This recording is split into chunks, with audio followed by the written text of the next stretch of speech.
The propeller's faint hum cut through the salt-soaked air of the marina, a steady pulse against the Oregon dawn. I dropped the wrench onto the workbench, its clang swallowed by the rhythmic lap of waves against the dock. I'm Ethan Cole, 34, a mechanic in this quiet coastal town where boats outnumber people. My hands, calloused and greased, no engines better than hearts, mine included. This place is my refuge, a corner of the world where the past can't find me.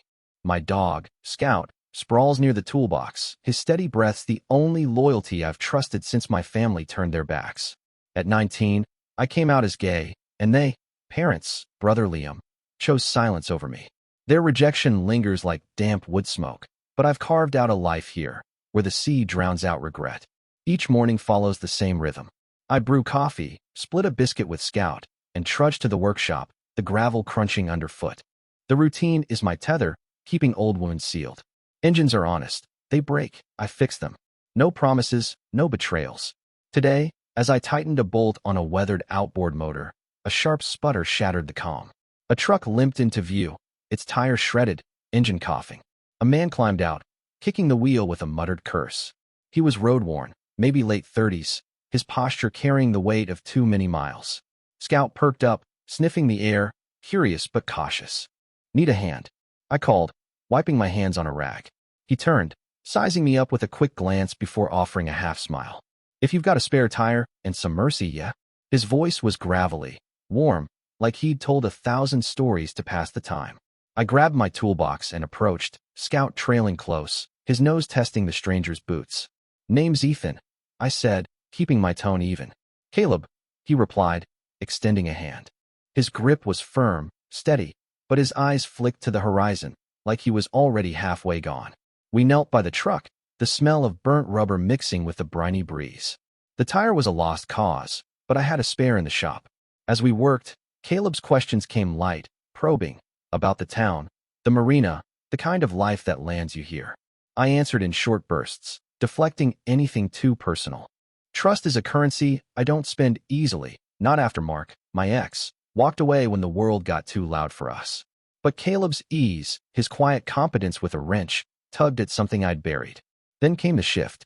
Mind if I stick around a bit? He asked, leaning against the truck as we finished. Road's been long. Could use a break. His words hung in the air, simple but heavy. Scout wagged his tail, as if casting a vote. I hesitated, my instinct to stay guarded clashing with a flicker of curiosity. Got space in the shed, I said finally, nodding toward the workshop. But Scout's the one who decides who stays. Caleb laughed, a sound that felt like sunlight breaking through fog. He wasn't just passing through. He pulled a duffel from the truck, admitting he'd taken a detour to avoid a past he wouldn't name, stirring unease in my carefully ordered world.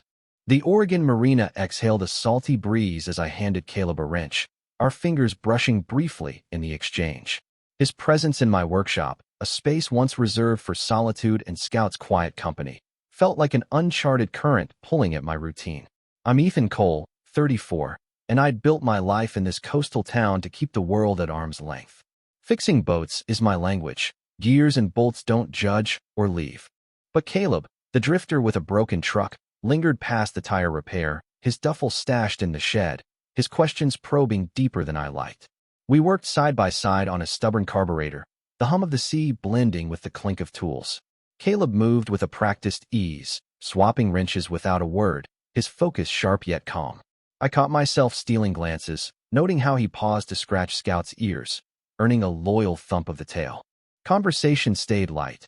Tides, engine quirks, the best diner in town, but his silences carried weight, as if he were measuring how much to reveal. My own wall stayed up, built from years of betrayal. My family's rejection at 19 for being gay was a wound I'd learned to ignore, and my ex, Mark, had taught me that love could vanish under pressure. As dusk settled, painting the sky in streaks of amber, we leaned against the workbench, sipping coffee from chipped mugs. Scout sprawled between us, chewing a stick. Caleb broke the quiet first. Ever feel like you're running from something you can't name? His voice was low, steady, but his gaze drifted to the darkening waves. I nodded, unsure how to answer without cracking open my past. He went on, describing a life of endless highways, odd jobs, and towns that blurred together. Idaho was home once, he said, until my family decided I didn't fit their picture. Loved a guy, and they called it a sin. His words landed like a stone in still water, rippling through my own memories of being cast out. I tightened my grip on the mug, the warmth grounding me. Sounds familiar, I admitted, voice barely above a whisper. Haven't spoken to my folks or brother in years. They didn't want me either. The confession slipped out, raw and unpolished, surprising me. Caleb's eyes met mine, not with pity but with recognition, like he'd found a map to a place we both knew. We stood there, the workshop's shadows stretching long, Scout's soft snores filling the pause. Something shifted, a fragile bridge forming between us, built on shared scars. Then came the jolt. I've been dodging more than family, Caleb said, setting his mug down with a clink. Took this coastal route to outrun a letter from an old friend. He's getting married, wants me there, like it erases what he did. His tone hardened, and I sensed a story of betrayal not unlike my own. Caleb revealed he'd been engaged once, to a man who left him for a normal life, bending to his family's demands. The echo of my own pain tightened my chest, but his honesty sparked a dangerous question. Could I let someone in without losing myself again? Darkness swallowed the Oregon marina, the usual hum of lights silenced by a sudden power outage. Only the stars and the distant crash of waves pierced the quiet.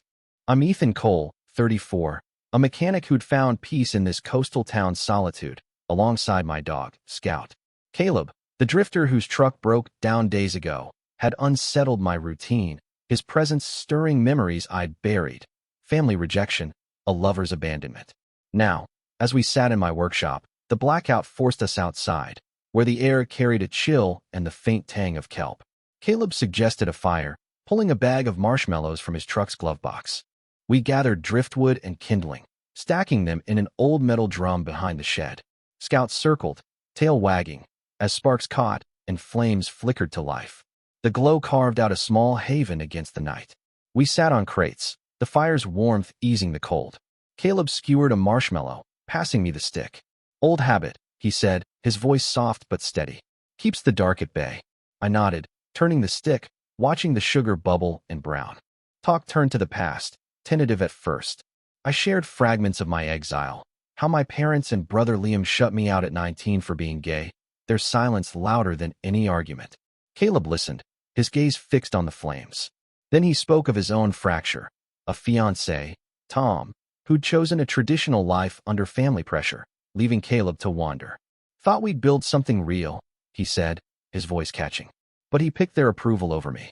The words mirrored my own scars from Mark, who'd fled when our relationship faced scrutiny. The fire crackled, a counterpoint to our shared grief. As embers danced upward, our shoulders brushed, a quiet accident that felt deliberate. Neither of us pulled away.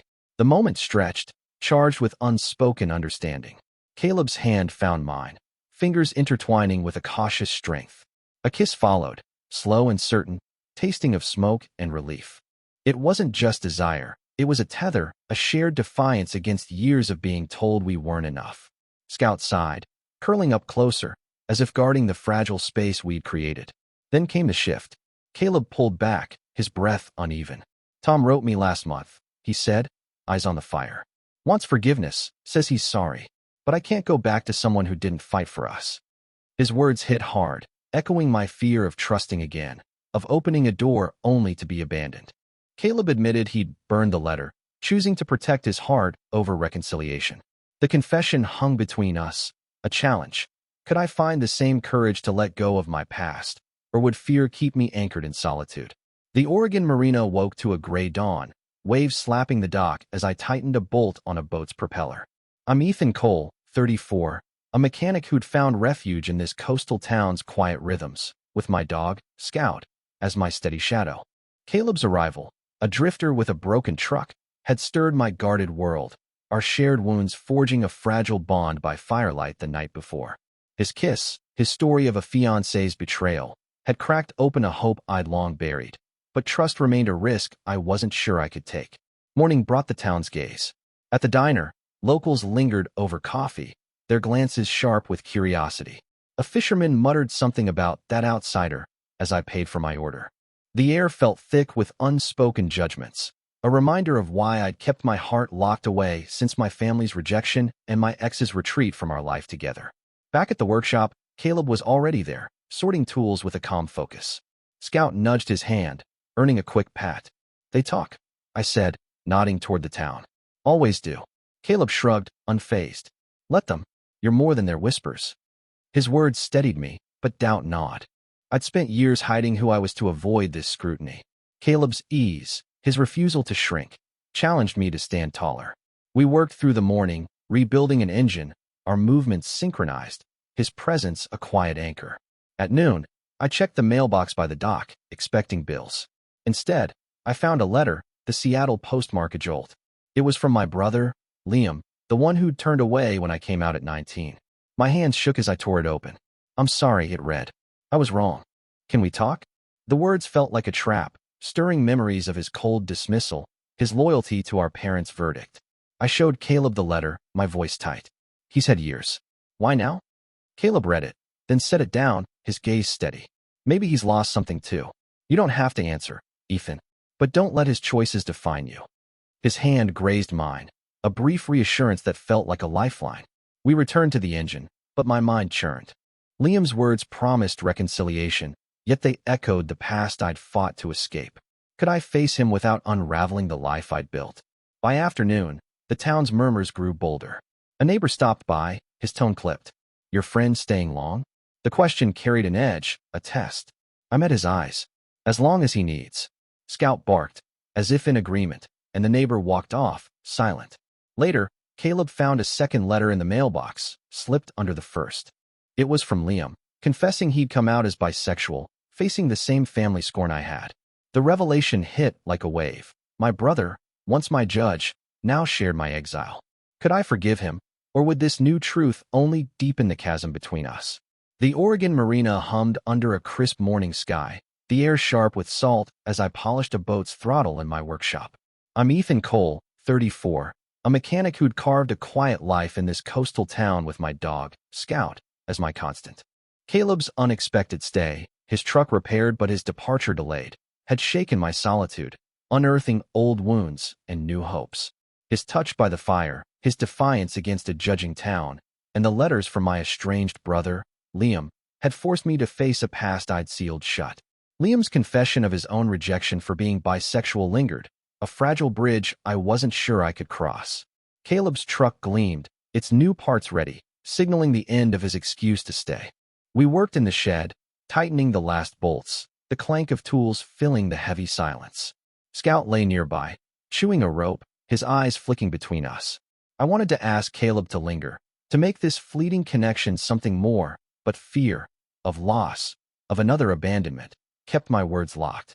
My family's rejection at 19 and my ex's retreat had taught me that closeness often ended in absence. Caleb sensed my tension, his hand pausing mid-turn.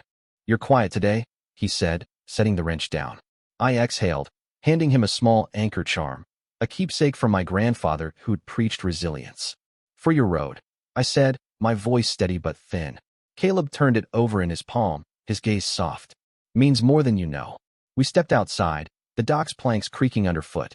The town's stairs had softened, some neighbors nodding instead of whispering, my defiance loosening their grip. Scout bounded ahead, chasing a gull, as Caleb loaded his duffel into the truck. The moment felt final, like a tide pulling back. I'll come back, Caleb said, leaning against the hood, his eyes searching mine. This place, it's more than a stop. His promise hung there, unguarded, and I nodded, letting it settle without demanding more. As he climbed into the driver's seat, I gripped his shoulder, a silent wish for his return. Scout whined, pressing against my leg, and we watched the truck roll toward the pines, its rumble fading into the morning. That afternoon, I sat at the workbench, Liam's letters in hand. His words, regret, his own coming out, his plea to meet, felt less like a trap now. I penned a reply, agreeing to talk, not for him, but for the part of me that craved closure. Mailing it felt like loosening a knot. Days later, a postcard arrived from Caleb, postmarked a nearby town. Found a job, not far. See you soon. His words sparked a warmth I hadn't dared feel, a certainty that I could live openly, unashamed. Scout nudged my hand, and I smiled, ready to write my own future, no longer defined by those who'd turned away.